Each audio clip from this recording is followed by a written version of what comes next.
secular, educated, cosmopolitan women, and we're not some Berber women from the village who are illiterate and so forth.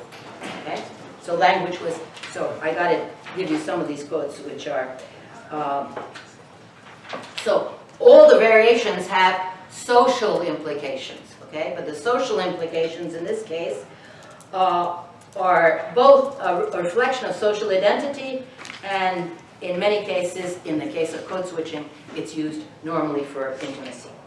Okay, so when they ask you, what is your race, somebody asks them. They say Dominican, so they do say Dominican, Hispanic, Latino, but never black or white. And in Puerto Rico, for example, it would be exactly the same situation. And many use the term Spanish as a label for their race, culture, and ethnicity, so those three things together, even though their active fluency in Spanish might be low or non-existent. So, here is a quote. If somebody, it's two people talking, B says to Janelle, if somebody asks you, what are you, what do you say? I usually say Spanish, Dominican. I usually say Dominican first, because most people think I'm black. A lot of people think I'm black, a lot of people. Can you think of a specific time when someone thought you were black? Well, I was in the gym, usually in school, and I really wasn't talking Spanish. I was talking to some kid in English, and some girl, I guess she was listening, and I said a word in Spanish, and she goes, oh my God, you're Spanish? No, she goes, you know Spanish? She thought I was just a black who knew Spanish. I was like, I am Spanish. She's like, oh my God, I thought you were from Cape Verde, Cape Verdean black. I was like, no. A lot of people think I'm black. I don't know. It's usually just little things like that. And they say, what are you, black? And I say, I'm like, no, I'm Spanish. And keeping on emphasizing this. Here's the one I wanted to say. BB asks a different girl. When people, BB I guess is him, Brentman, he's the author. When people ask you what you are, what do you say? I say I'm Spanish. This one doesn't say. I've had disputes over that one. What do you call Spanish? Why do you call yourself Spanish? You're not from Spain. When you're not Spanish, you don't really understand it. So first, you're not from Spain, and you don't understand Spanish. And frankly, says this girl, I don't really understand it myself. When people ask me I'm Spanish, they're like, what's Spanish? Where are you from if you're not from Spain? Well, there are tons of different Spanish people, but we have come from all different places. We all speak Spanish. So we're Spanish. And then the person talking to me replies, no, we speak English, and we're not all English, or British, or Australians, or New Zealanders, but it's just so different. There's something different. We all say we're Spanish. Okay, so identity through this diglossis. But it gets more complicated. There is an additional difference between the ones who are real second generation, so they speak perfect English, and the ones just off the boat. Nobody's off the boat anymore, but we still say that. Okay. And so here's this great scene with this girl, two girls. She says she found out, she started dating this guy who arrived recently.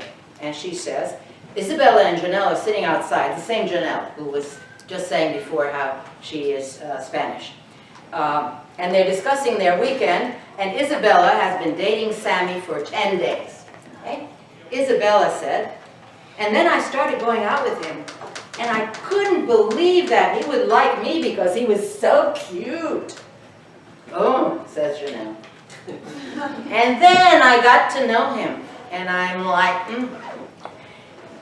and they both start laughing at her face of disgust. He's like, I don't know, he's like so jealous. Oh, this kid is sickening. He tells me to call him before I go to the club. He's like, I'm like, I don't have time to call you. Pick up the phone, call you when I'm on my way with my friends to the club. And he's like, I don't know, he talks like he's a hick. He talks so much Spanish. And she goes on. And the other one says, looking away, And so the first girl with the boyfriend goes on, no, but he speaks Spanish, and I talk to him. When he talks on the phone, he speaks English because I speak English. And I tell him, speak English, speak English. I go, loco, loca. He goes, niña, and I don't want to hear it. That is, she doesn't want to be called niña, a term of endearment. You should have found that out before you went out with him. I know he's rushing into it after 10 days. Okay, so one difference between them is obviously cultural, that he's too jealous and too possessive and doesn't want her to go out on her own, which if you went back and read one of those divorce stories I told you about, the divorce article, the Puerto Rican women, that's why she's getting divorced, because the husband is trying to control her in the old world way. But here, she doesn't like the boyfriend of 10 days, both because he's possessive and because he speaks Spanish. So here we have a situation where someone says, I'm Spanish, but she doesn't like it if the, okay, one more quote and then you can go. So much of the literature on code switching has emphasized the in-group connotations here. This is the term. The in-group connotations of the code, in-group speech. And code switching then is within the group. Used by the minority group in informal and family situations. Okay, so in-group connotation in informal and family situation. In this case, in contrast, Spanish is being used, in the case that I just read you, Spanish is being used to mock a fellow Spanish speaker. So while normally we say that's the language of intimacy, this second generation girl who doesn't speak Spanish that well, and she wants to be sophisticated, now doesn't like it that he's too hick, he's speaking. And we're going to see that in the Mexican-American gay community in the last unit, the same thing. In this case, then, the girl is mocking the guy and differentiating between a positive self-image of herself, truly English-speaking, and disparaging the other, fellow Dominican immigrant and Spanish speaker.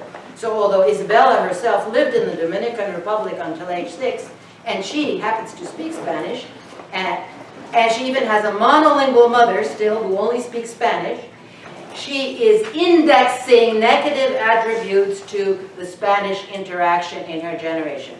I repeat that, she's indexing negative attitudes to Spanish. Obviously, she goes home and speaks Spanish to her mother, because she has to, but in her generation, it's not cool anymore. Okay? And I didn't get to the Laotians, but we'll try to, so we almost got to where we have to go. So, the big article next time is the Moroccan.